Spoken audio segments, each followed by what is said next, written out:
closing was that even if oil is limitless, even if the future capacity is as great as what the opening opposition told us, the costs to exports of using fossil fuels won't be.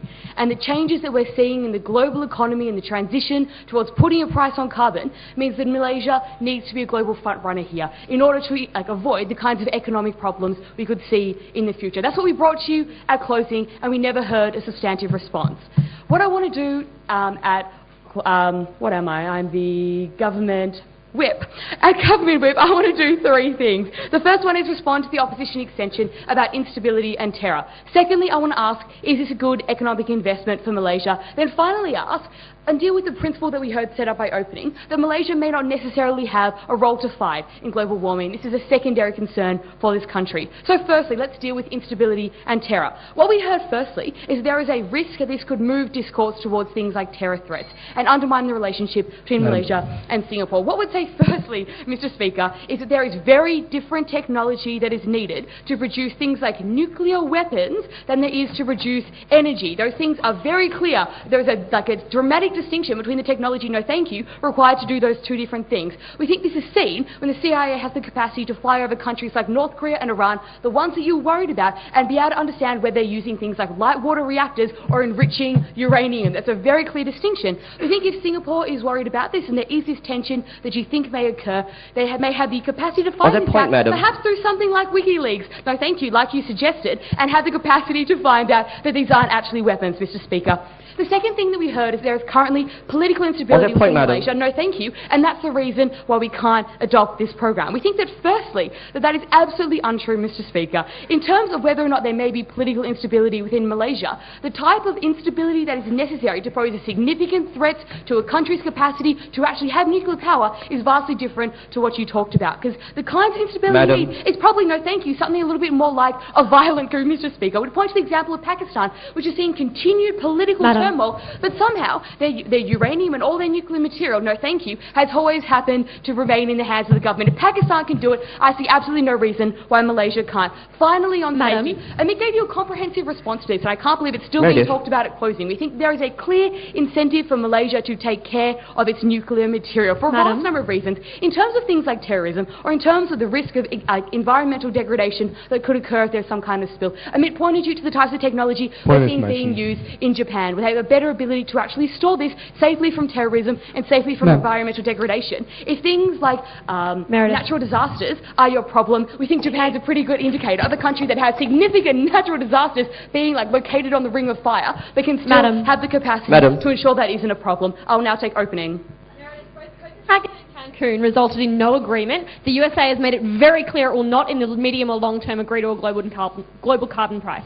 Your speculation is groundless, but we proved, and you've not responded to, all the ways in which uranium is unreliable and fickle. Cool. I'm going to get to whether or not uranium is unreliable and fickle in my material a little bit later on. But let's deal with the first part of that question, which was, is the world economy moving towards a price on carbon? It absolutely is, Mr. Speaker. Despite some short-term disagreement about the mechanisms in which we can actually have the capacity to do that, it's an absolute fallacy to suggest that no, thank you, global warming isn't real, and countries don't need to take some kind of mechanism to deal with that. Given the unreliability of things like renewable energy under the status quo and the complete inability to provide things like baseload power, a price on carbon is the best way for countries to ensure they meet both their demands to the world economy and their responsibility as nations in the world that need to do something to reduce their carbon pollution, but also ensure it doesn't have any kind of disastrous impact on their local economies. No, thank you. So let's turn to now whether or not this is a good economic investment. No, thank you, for Malaysia. We heard firstly that Malaysia has huge oil reserves, so they therefore have no energy concerns, Mr. Speaker. I think that's an absolute fallacy, because there's no country in today's global environment, no, thank you,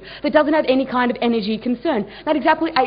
That absolutely ignores the reality of Malaysia's economy that we brought to you at closing. The fact that they are moving to a high-tech industry, Mr. Speaker, and they therefore need the capacity to do things like have advanced manufacturing and have the ability to have things like the assuredness to investors that will continue to have a strong oil and coal supply, but also have the capacity to develop this. This is the new material that we brought you at closing. What we heard secondly is that alternatives exist under the status quo in terms of things like fuel efficiency standards or the fact they're building a new MTR line. These things, Mr. Speaker, Speaker, are stopgap measures at best. We think the fuel efficiency standards only do so much to actually reduce the base level amount of emissions that you're producing. But secondly, MTR, like new MTR lines, only deal with transport, which is a very limited amount of carbon pollutions within Malaysia. Things like consumption or things like the skyrocketing rates of car ownership are probably going to be a little bit more of a problem. The better material that we heard about economic investment was the fact about whether or not we can actually guarantee a stable supply, and the fact that Australia is limiting its supply and that India is looking to stockpile. No, thank you. We think that firstly, uranium is vastly different to coal and far less vulnerable to the kinds of price shocks we've seen affect the price of coal, because you need far less uranium than you do absolutely anything else to get the amount of energy that you need. And it's far more efficient than coal is. We think that secondly, you don't need thousands of mines to be producing coal in order to have baseload power because of efficiency increases. Closing, I will take you in a moment. But finally, Australia and Canada are far more likely, well firstly, there is no evidence that Canada is doing this, but secondly, they're far more likely to change their mind about using things like coal when the economic benefits are open to them in the future. Closing. Recognizing in status quo, the neighbouring countries have very little confidence in the competency of the leadership in Malaysia. What do you think they will have, what kind of confidence will they have in regards to maintaining the standards of these power plants? No, that's an absolute red herring. There's a fundamental difference between trust in the leadership of the country and their capacity to look after their nuclear material. The capacity to look after nuclear material is things like the nature of the workers who are within those countries and the previous standards they've had in terms of producing goods and looking after those goods. And Malaysia's been a world leader in those sorts of things. Political instability doesn't mean your president's, I'm not too sure what the leadership is like, it's going to have something like an incentive to want to blow it up. That's absolutely ludicrous. Finally, all right, let's talk about whether or not Malaysia has a responsibility under the status quo, because what we heard is that environmental degradation is the problem of the West, Mr. Speaker. Firstly, that ignores Malaysia's very real responsibility to Malaysians of the future. Secondly, while they may not have been directly responsible, that's an argument that worked 10 years ago. Every country now is responsible for emissions and has a role to play in the global economy.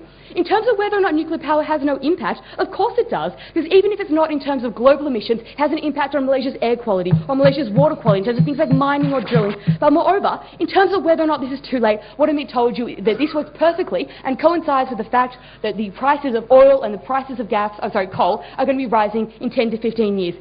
Madam Speaker, what we brought you at closing was the analysis that the world is moving to a carbon-based economy, and Malaysia cannot be shielded from that. They need to embrace this future change and have some kind of capacity to deal with this and shield their export economy. Thank you. Been here 20 days.